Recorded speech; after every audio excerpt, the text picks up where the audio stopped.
Welcome back, everybody. So today we're just going to go ahead and do a little bit of prep for getting ready for the ice fishing season. I can't think of much of a better thing to do on a gorgeous November that's overly warm compared to normal.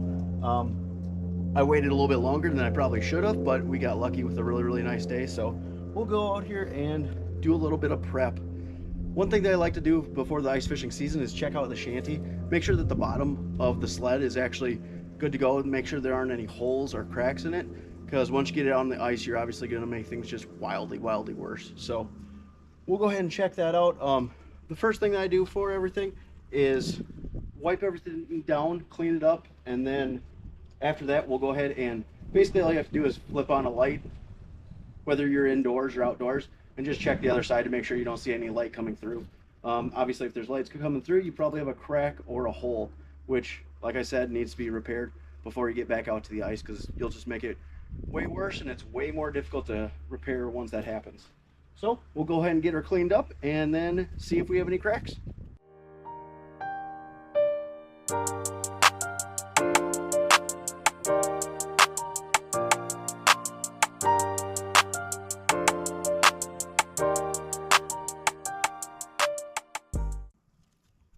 So we did find one little crack on the front end of this little sled, so we'll have to end up repairing that. I typically just go ahead and plastic weld these. It's pretty simple. I did get a kit from Harbor Freight for like 20 some dollars. It's incredibly cheap, and it actually does a pretty good job of extending the longevity of your sleds. I've plastic welded them before, and it's lasted an entire season without any like further cracking. So for $20, if you could get years out of a sled, I mean, I don't see how it can't be worth it. But so we'll have to end up doing a little bit of a patch job on here. And I guess that's another reason that you'll want to go ahead and clean everything up, because if you do have to do some plastic welding on it, obviously you want all that dirt and grime out of there already. So it just kind of speeds up that process a little bit. But we'll go ahead and get out the plastic welder and go ahead and get her heated up. So this is the plastic welder that I have from Harbor Freight. It absolutely works phenomenally for everything that I use it for. Again, super cheap. So I'm sure there are plenty other versions of it, but this one's worked great for me. So go ahead and get her heated up.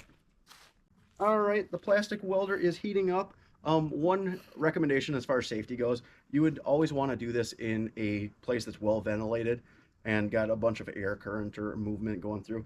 It's definitely not something that you want to be breathing in by any means. So along with that, so I haven't really had much issue with it. I don't know if there's like a perfect way to necessarily do this, but typically what I do is kind of warm the area around what I'm trying to fix just a little bit. You obviously want to move pretty quickly. These get really hot, so obviously if you leave it in one spot too long, you're going to create a bigger hole or a bigger crack. So I typically just warm it up, the area around it just a little bit, so that the repair stick sticks a little bit better to it, and then just kind of melt the repair stick right on top of it, smoothing it out as I go. And it works pretty well, pretty slick, and it's pretty easy to do. So we're first just going to put a little bit of plastic right over the top of that.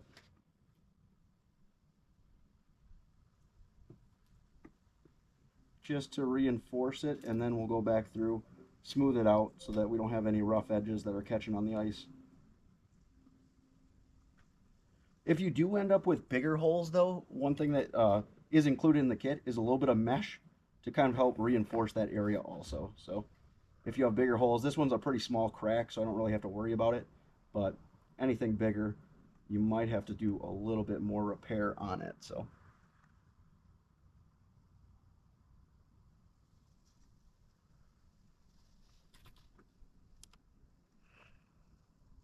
that looks good.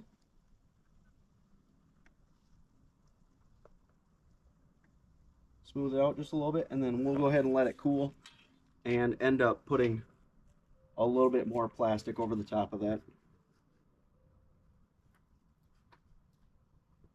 Again, you want to do this on something that's not going to melt or break or anything else like that, because both sides of the shanty are going to get pretty warm. So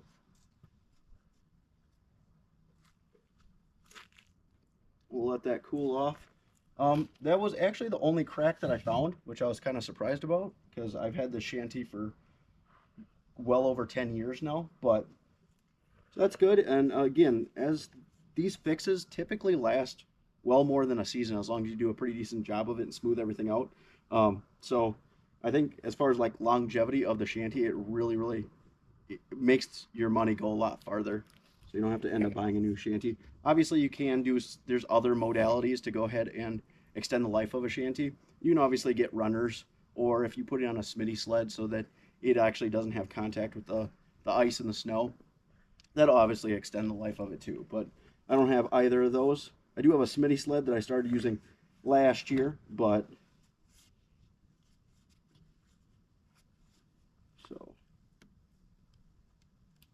so that crack I can already tell is a lot stronger. Can't push through at all. So, but we'll still go ahead and put another layer on top of it and then go ahead and smooth everything out again so we're not catching ice and ripping up the shanty even faster. So, but seems to have done pretty well from our first attempt. So that's great. So again, this is what it looks like for right now after our first layer. So all I'm really doing is kind of warming up the area around it and then just go ahead and putting on the repair stick and melting that down so it adheres a little bit better. And then just giving it a little bit of time, she will melt on down and then just be able to kind of smooth it into the rest of the plastic.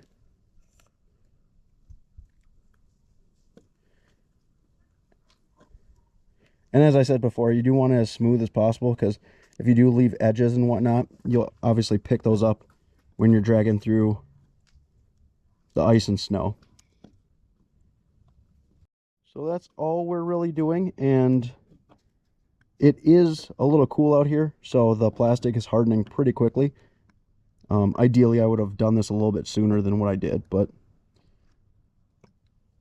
all we can work with is what we got now. So, but that looks pretty good for the most part. And I think that'll last, again, throughout the season. I did end up getting a new shanty this year, so I'll be doing a video on my new shanty at some point in time too. All right, after letting it cool down, again, it feels way stronger than it was before. I did the inside already too, to just kind of give it a little bit more structural integrity. But everything looks pretty solid on it for the most part. So I don't know if this is a tip that'll help you guys out, but if it does, you know, that's wonderful. I hope you guys go ahead and use it, or if it's something that you haven't really thought about, you know, at least consider it. Obviously, saving money is always a wonderful thing to do. But as always, if you guys like the video, if you wouldn't mind liking, and if you want to see more videos like it, if you wouldn't mind subscribing, that'd be greatly appreciated also. Till the next one.